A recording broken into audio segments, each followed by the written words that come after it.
Good morning to all of you in today's lecture of scrubber versus strippers. आज के इस lecture में basically हम ये समझेंगे कि स्क्रबर और स्ट्रिपर इन दोनों के बीच में बेसिकली मेन डिफरेंसेस क्या होते हैं, किस चीज़ को बेसिकली कहाँ पे यूज़ में लाया जाता है और ये केमिकल इंडस्ट्रीज़ में इतना इंपॉर्टेंट रोल क्यों प्ले करते हैं, वो भी हम डिटेल में समझेंगे। मेरा जो लेक्चर है उसके पीडीएफ का लिंक मैं डिस्क्रिप्शन बॉक्स में डाल दूंगा, जिसको भी डाउनलोड करना है वहाँ पे जाके इजीली डाउनलोड कर सकता है।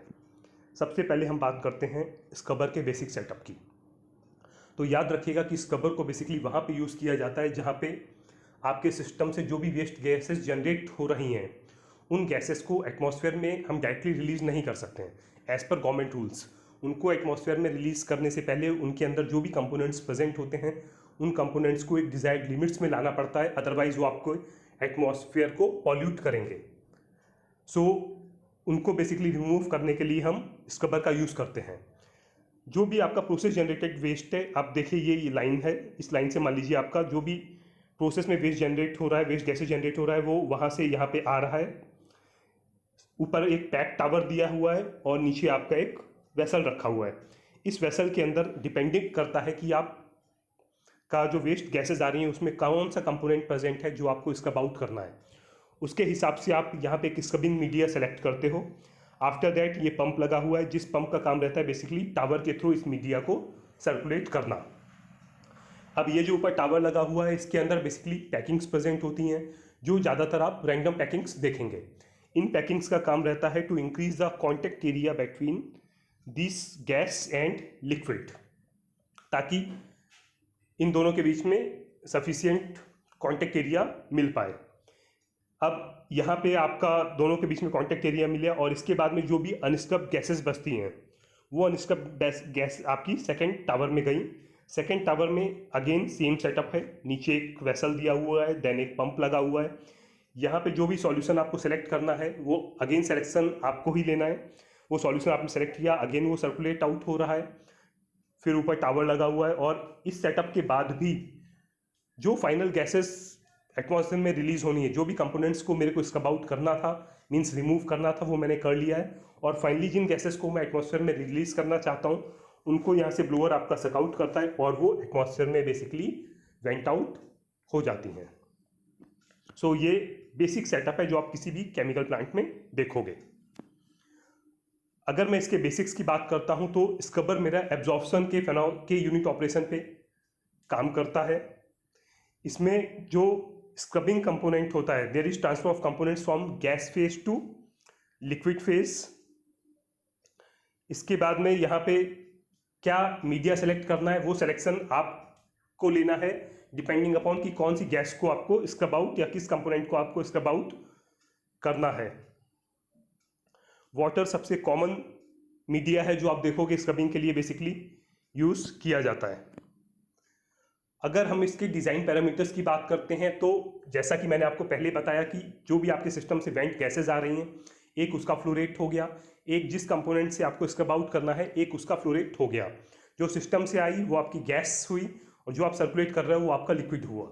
सो L/G ratio, liquid to gas ratio, ये कंपोनेंट डिज़ाइन करते टाइम, स्क्रबर डिज़ाइन करते टाइम सबसे इंपॉर्टेंट रोल प्ले करता है, बिकॉज ये L/G रेशियो ही ये डिसाइड करता है कि बेसिकली आपके टावर की हाइट कितनी होगी। आफ्टर दैट जो आपके फाइनल ब्लोअर के थ्रू एग्जिट हो रहा होगा, वहाँ पे आपको किस लिमिट में, जिस कंपोनेंट को आपको स्क्रब आउट करना है वो किस लिमिट में वो कंपोनेंट आपको वहाँ पे मिलेगा। सो स्क्रबर को डिज़ाइन करते टाइम L/G रेशियो आपको प्रॉपर तरीके से सेलेक्ट करना है, अदरवाइज आपको डिजायर्ड रिजल्ट्स नहीं मिलेंगे। अब बात करते हैं वो मेजर सॉल्यूशंस जिनको हम स्क्रब आउट स्क्रबर में यूज करते हैं। अगर मेरे सिस्टम से नॉक्स गैसेस रिलीज हो रही हैं तो उनको स्क्रब करने के लिए मैं H2O2 का सॉल्यूशन यूज करता हूं। अगर CO2 गैस रिलीज हो रही है तो उसको स्क्रब करने के लिए मैं कॉस्टिक का सॉल्यूशन यूज करता हूं। मान लीजिए HCl गैस रिलीज हो रही है तो उसको स्क्रब आउट करने के लिए मैं वाटर और कॉस्टिक का सॉल्यूशन यूज करता हूं। जहां पे दो कंपोनेंट्स दिए हैं वहां पे पहले टावर में पहला, सेकेंड टावर में सेकेंड, मीन्स पहले सेटअप में मैं पानी का सॉल्यूशन यूज करूंगा और जो वहां से अनस्क्रब गैसेस दूसरे सेटअप में गई वहां पे मैं कॉस्टिक का सॉल्यूशन यूज करूंगा। सिमिलरली क्लोरीन को आपको नलीफाई करने के लिए पहले सेटअप में वाटर यूज़ करना है और सेकेंड में कॉस्टिक ब्रोमीन गैस को नलीफाई करने के लिए आपको सोडियम थायोसल्फेट का सॉल्यूशन यूज़ करना पड़ता है। अमोनिया गैस को अगर आपको स्क्रब आउट करना है तो आपको बेसिकली वाटर सॉल्यूशन यूज़ करना है, जो एक पर्टिकुलर सैचुरेशन वैल्यू आने के बाद में इजीली मार्केट में सेल होता है। H2S गैस को स्क्रब आउट करने के लिए आपको कॉस्टिक यूज़ करना है। SO2 गैस को स्क्रब आउट करने के लिए आपको lime plus water solution use करना रहता है। HF को स्क्रब आउट करने के लिए बेसिकली आपको वाटर को सर्कुलेट करना है, जिससे बेसिकली आपका डाइल्यूट हाइड्रोफ्लोरिक एसिड का सॉल्यूशन रेडी होता है। दैट में भी आइदर 30% 35% जो इजीली मार्केट में सेल होता है। अब अगर हम बात करते हैं स्ट्रिपर्स की, तो याद रखिएगा स्ट्रिपर्स को बेसिकली जो भी मेरा लिक्विड है उस लिक्विड के अंदर जो मेरे लो वोलेटाइल कंपोनेंट्स प्रेजेंट हैं उनको रिमूव करने के लिए हम स्ट्रिपर्स का यूज़ करते हैं।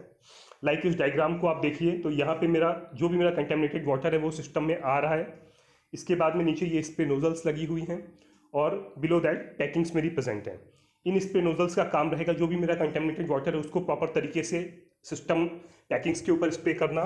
नीचे से मेरी एयर आ रही है, इन पैकिंग्स में वो मेरा कंटेमिनेटेड वाटर और एयर मेरी एक दूसरे के कांटेक्ट में आती है, जिसकी वजह से नीचे मेरे को बेसिकली क्लीन वाटर मिल जाता है और टॉप से मेरी एयर सिस्टम के बाहर चली जाती है अपने साथ में उस इम्प्योरिटी को लेके जाते हुए। और ऊपर एक मॉइस्चर एलिमेंटर लगा हुआ है जिसका काम रहता है आपका, ताकि कोई भी मेरा वाटर लॉस ना हो उसको बचाने के लिए मॉइस्चर एलिमेंटर लगा हुआ है। स्ट्रिपर बेसिकली डिसॉर्प्शन के प्रिंसिपल पे काम करता है। वर्किंग प्रिंसिपल जैसा कि मैंने आपको पहले बताया, आप इस डायग्राम में भी देख सकते हो, यहाँ पे सेम दिखाया गया है कि आपका टॉप से लिक्विड गिर रहा है, नीचे से गैस आ रही है, इन पैकिंग्स में दोनों के बीच में कॉन्टेक्ट एरिया बढ़ रहा है, वो यहाँ इस डायग्राम से आपको थोड़ा डिटेल में समझ में आ जाएगा। अब बेसिकली हम बात करते हैं स्ट्रिपर्स और स्क्रबर के बीच में कंपैरिजन की। तो सबसे पहले हम बात करते हैं पर्पस। स्ट्रिपर का काम रहता है to remove volatile components from a liquid stream, जबकि स्क्रबर का काम रहता है टू रिमूव पॉल्यूटेंट्स और contaminants from a gaseous stream. So सबसे इंपॉर्टेंट डिफरेंस, स्ट्रिपर को हम लिक्विड्स से इम्प्योरिटी रिमूव करने के लिए यूज करते हैं, लेकिन स्क्रबर को गैस से। देन यूनिट ऑपरेशन जिस पे दोनों काम करते हैं, स्ट्रिपर काम करता है डिसॉर्प्शन पे, जबकि स्क्रबर आपका काम करता है एब्जॉर्प्शन पे। ये एब्जॉर्प्शन आइदर फिजिकल या फिर एक केमिकल रिएक्शन आपका हो सकता है। थर्ड मैं बात करता हूँ बेसिकली फीड की। स्ट्रिपर के केस में ये आपका एक लिक्विड रहता है विद डिजॉल्व गैसेज और वॉलेटाइल कंपोनेंट्स, बट स्क्रबर के केस में ये बेसिकली आपका गैस होता है with impurities, acid, gases, dust etcetera. अगर मैं बात करता हूँ मैकेनिज्म ऑफ ऑपरेशन की, तो स्ट्रिपर बेसिकली वॉलेटिलिटी डिफरेंस के प्रिंसिपल पे काम करता है। मींस कौन सा कंपोनेंट कितना वॉलेटाइल है उसके बेस पे आपका स्ट्रिपर काम करेगा। लेकिन जो स्क्रबर है इसका वर्किंग प्रिंसिपल होता है आपका आइदर सॉल्युबिलिटी या फिर रिएक्टिविटी का डिफरेंस। अगर मैं बात करता हूँ स्ट्रिपिंग मीडिया की, तो स्ट्रिपर्स के केस में आइदर मैं इनर्ट गैस यूज करता हूँ, स्टीम यूज करता हूँ या फिर एयर यूज करता हूँ।